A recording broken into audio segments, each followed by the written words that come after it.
Alors, je suis allé voir Napoléon au cinéma. Comme vous pouvez le voir, je me suis fait beau avec mes cheveux coupés, barbe rasée. Je me suis même brossé les dents pour dire à quel point j'ai fourni de l'effort.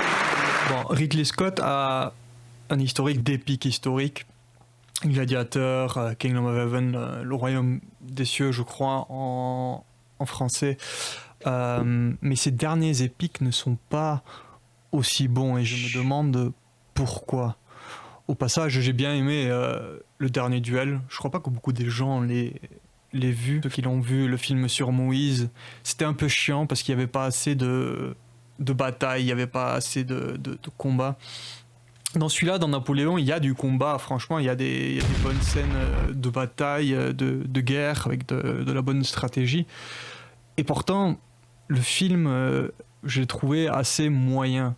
Et je me demandais pourquoi est-ce que je trouve le film moyen. Il y avait des scènes de drague entre lui et Joséphine avec le dialogue qui était un peu forcé, mais c'était aussi en raison du personnage, c'est-à-dire que Ridley Scott a voulu faire un personnage comme un anti-héros et un peu une satire, une critique, en montrant un personnage pathétique, pas dans le sens étymologique, mais dans le sens courant, dans le sens de celui qui inspire de la pitié.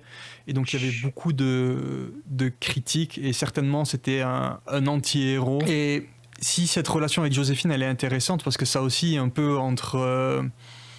espèce de perversité où ils se font du mal, donc cette fois dans le sens étymologique, où ils se font du mal l'un l'autre, espèce d'alternance entre une espèce de fidélité romantique et un contrôle pervers. Là où Gladiateur est très noir et blanc en termes de moralité, ce film c'est quand même plus complexe, ça donne une complexité morale. Je suppose que la conclusion du film était un peu anticlimactique, était un peu décevante. Si on se base sur l'histoire, sur la réalité, ça amène quand même quelques limites en termes de développement des personnages et de l'histoire, parce que l'histoire n'est pas forcément une succession logique d'événements et ça n'aboutit pas forcément à une espèce de finalité transcendante, et les vies n'aboutissent pas forcément à une espèce de finalité transcendante, une finalité explosive comme dans un film.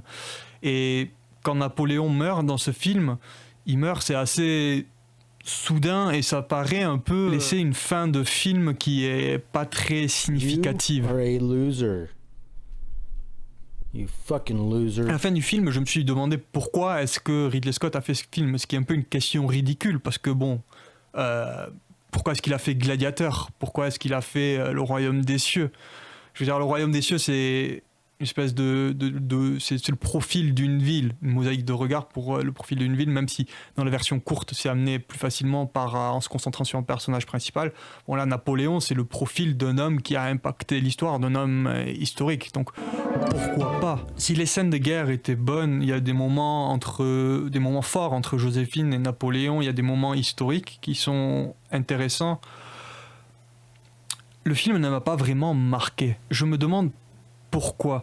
Je pense que le contraste qu'ils ont cherché à obtenir entre une espèce d'humour sarcastique et de vulnérabilité a peut-être penché un peu trop vers le sarcasme, vers la satire du personnage principal. Et puis, d'un autre côté, je me dis, il y a plein de films avec des clichés. Pourquoi est-ce que le personnage principal aurait besoin d'être unique? Toute la moralité du film qui sous-entendu, c'est un peu un homme inconscient qui cause plein de morts, plein de destruction autour de lui.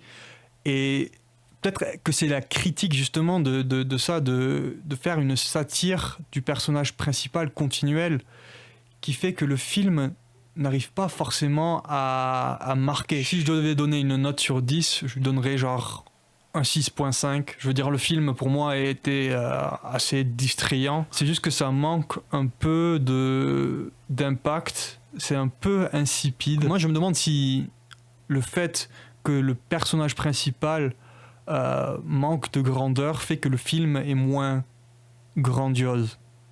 Peut-être. Je ne sais pas. Bon, pour ma première revue de film, c'est vrai que ça m'amène à une conclusion un peu indécise et ambiguë, mais bon. Si vous avez aimé la vidéo, il y a aussi des livres disponibles sur Amazon avec les liens dans la description. J'ai utilisé certains passages pour faire des vidéos, notamment de l'essai, qui alternent un peu sérieux et comique. Mais si vous voulez les checker, jeter un coup d'œil, je vous en prie. C'est pour ça que les liens sont dans la description. Ou pas, si vous ne voulez pas. Hein. Allez, ciao.